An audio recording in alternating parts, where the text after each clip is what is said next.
Shabbat Shalom, friends. So grateful to be with you on this Shabbat morning and praying that everyone who has been under the weather is feeling better and stronger each day. As you can see, it does take a little while to shake off even a mild case of this COVID that so many of us were finally unable to outrun. It caught us, but we are getting there. Grateful every day to be among those who are mending, and our hearts and prayers to those who are still in its clutches.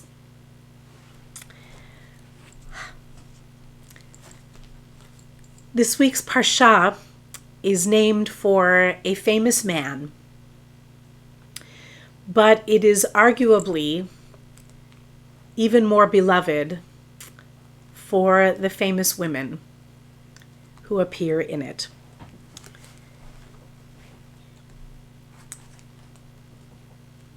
Israelite society was very much a patriarchy. Of this, there can be no doubt. There were other ancient civilizations, tribal communities, and so many ancient peoples that celebrated the goddess, that had women in high places of spiritual power, even political power. Early Israelite society, though we have some echoes and vestiges of that, for the most part, that's not how it is passed down to us. However, there are some notable women that need to be noted. And this parsha features the daughters of Tzilafechad. These daughters, who appear in the beginning of chapter 27 of Numbers, are given their due with their family lineage. They are of the tribe of Manasseh, son of Joseph, which I think is noteworthy, for they are descendants of a man who knew what it was like to be down in the pit and to ultimately come before the highest authority in the land and make a name for himself. These are proud descendants of Joseph, one of my favorite characters in all of the Bible. The Torah names these daughters, also remarkable: Machla, Noah, Chogla, Milcah, and Tirzah. And they come unbidden before Moses, Eleazar the priest, the chieftains, and the whole assembly at the entrance of the tent of meeting. And they said, this is following the census, one of the many censuses in the book of Numbers, hence its English name, where it was clear that the land rights would be given to the men. And they said, our father died in the wilderness. He was not one of Korach's faction, which banded together against the Lord, but he died for his own sin, and he has left no sons. Let not our father's name be lost to his clan, just because he had no son. Give us a holding among our father's kinsmen. Goodness. Vayikarev Moshe et mishpatan lifnei Adonai. And Moses brought their case before the Lord. Even before we hear the verdict, it's an extraordinary scene. And though I don't think it would be evident in the sharing of the text the way we have it, it might be, but this was from the second section of our 3 in the Parsha. The word mishpatan, their case, it is calligraphed, a large final nun at the end. It's big. There are a few places in our Torah where letters are big, and most of the time we're left to wonder and be creative with why the calligraphers made that choice. This seems to be a pointed choice by some forward-thinking calligrapher to highlight the fact that mishpatan, for those of you with a little Hebrew inside, know that it is the plural feminine possessive. So even in just the writing, the scribing of the Torah, there's something special that our authors meant to convey, whether they knew it or not. But the calligraphers decided, as the Torah was codified and written down, to draw our attention to the fact that these are a group of women advocating for themselves in front of extremely powerful men at a time when it really just wasn't done. The Jewish Study Bible does make a point of noting that in ancient texts from Mesopotamia, Syria, and Egypt, there were indications of inheritance rights for women, even in the presence of male heirs. Even in the presence of male heirs. So as much as we like to look at some of these texts as being very forward-thinking in their own way, actually, according to the Jewish Study Bible and other sources, we might have been a little behind the times. And that's just going to have to be okay as we wrestle with this. But here were these remarkable women. And Dr. Lieber of blessed memory notes that the commentators are quite taken with the daughters of Tzalafchad. He suggests it's as if, after so many accounts of complaint, envy, rupture, immoral behavior, and just plain kvetching, the commentators were relieved to have met a group of Israelites who yearn for nothing more than a family home in the promised land. The Midrash for Bamidbar Rabbah, the big book of rabbinic commentary on the book of Numbers, suggests for 40 years in the wilderness, the men tore down the fences, but the women repaired them. They suggest that the women did not take part in the sin of worshiping the golden calf. They did not join in the orgies at Baal Peor, which we just heard about, which led to the zealous act of Pinchas. And when the men heard the report of the scouts and lost all hope of settling in the promised land, the daughters of Tzalafchad came forward to claim their share of it.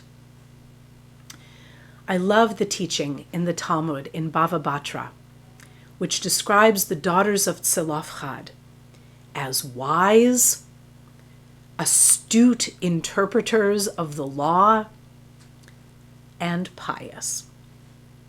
Chachamot, darshaniot,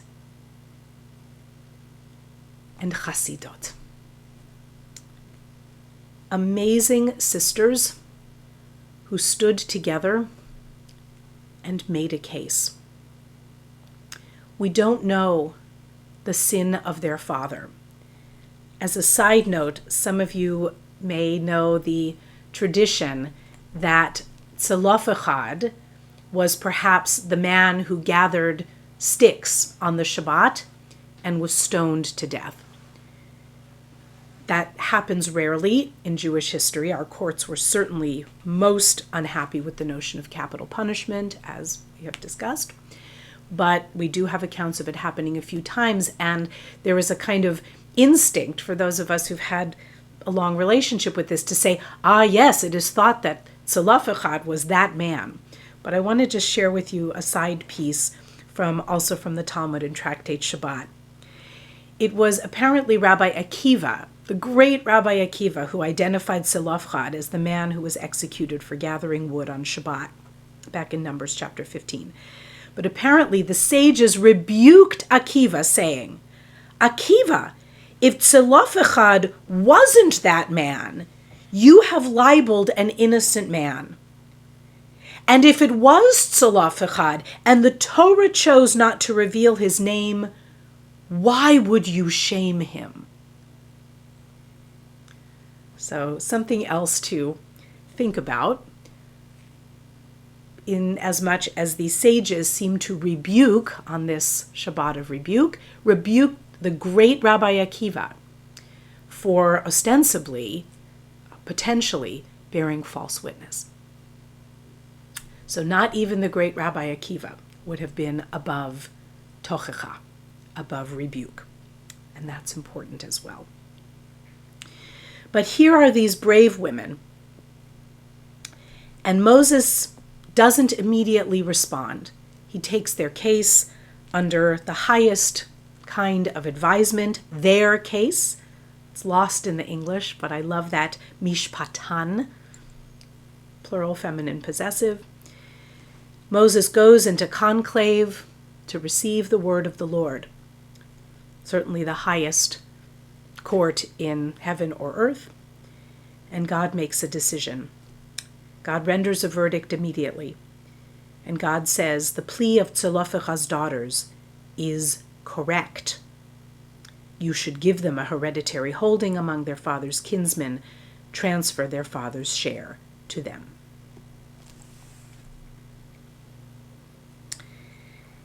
In additional commentary to the book of Deuteronomy, it is said that God honored the daughters of Zelophehad for their faith in the land by arranging for them to cause a law to be added to the Torah. And that is why this law was not included in the original revelation at Sinai. It's a lovely notion that this was their moment, not to just be recipients of a law already in place, but to have the merit, although it pumps the adrenaline to think about the courage that took for them to actually advocate on their own behalf. This was no small thing in ancient Israelite society, and it is no small thing to this very day.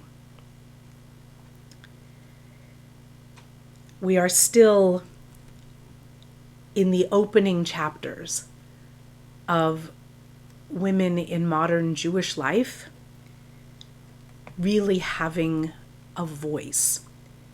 And it's so easy to take it for granted. And I and all my rabbinic and cantorial sisters stand on the shoulders of giants, not just of the women who came forth and said, give us a portion of this land, but of the men who said, ah yes, this is a just and right cause. This is an appropriate request, and we will grant it. I make a special note today, thinking about the daughters of Zelophehad, of the fact that it's not lost on me, and I never take for granted the fact that in the many decades of Ner Tamid's history, I'm the first clergy who is female, either cantorial or rabbinic, and I'm immensely grateful to the women and men who have allowed me to occupy this post.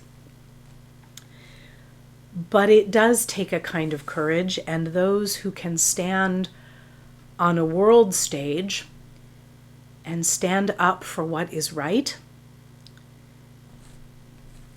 are truly remarkable. And on this day, this July 23rd of 2022, I would like to ask your permission to share a brief reflection on the experience that our country is still in the middle of, attempting to wrestle with what was visited upon our United States Capitol on January 6th, 2021. In the words of those who have given testimony in front of the highest, some of the highest and most powerful people in the land, I think we could certainly speak to those hearing rooms as being certainly representative of a whole assembly. in the words of those who have given testimony, what happened on that day, and I pray that we are all in agreement on this, was an abomination. A terrifying unleashing of violence, hatred, vulgarity, and cruelty, the kind of which none of us and none of our children should have had to have witnessed. And as we learned over and over again, and more so in these last couple of days, it came within a hair's breadth of being so much worse. So much more terrifyingly worse. And I want to refer, as I imagine many of you heard the other night, to the stunning moment when Congresswoman Liz Cheney named 5 brave women who have come before the January 6th investigation committee and told their story. God is mysterious, and of the 5 women that Congresswoman Cheney named, 2, I believe, were Democrats. 2, I am very sure, were loyal Republicans. And 1, I am not sure of her political identification. A remarkable band of unlikely sisters, most of whom sat at least with a fellow testifier, but one of whom stood starkly and profoundly alone to testify about what they saw that day and how it made them feel.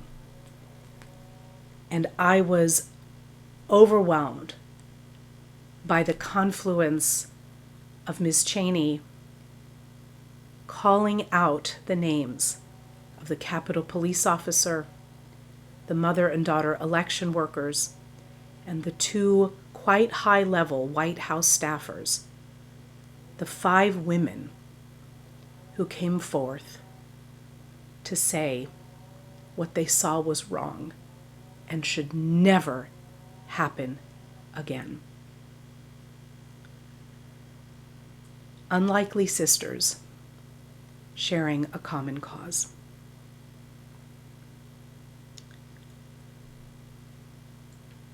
Extraordinary. Let us strive to be like the daughters of Tzalafechad. Courageous, wise, saddened by experience but learning from it, unafraid to stand together with our sisters and brothers, to be astute interpreters of the law, and to live piously by the values that this tradition holds so dear. And not just Jewish tradition, but American tradition as well, which is still in its early years, I pray. Let us learn from this long tradition of our Torah and build on it together, as I always pray, for a just and brighter tomorrow.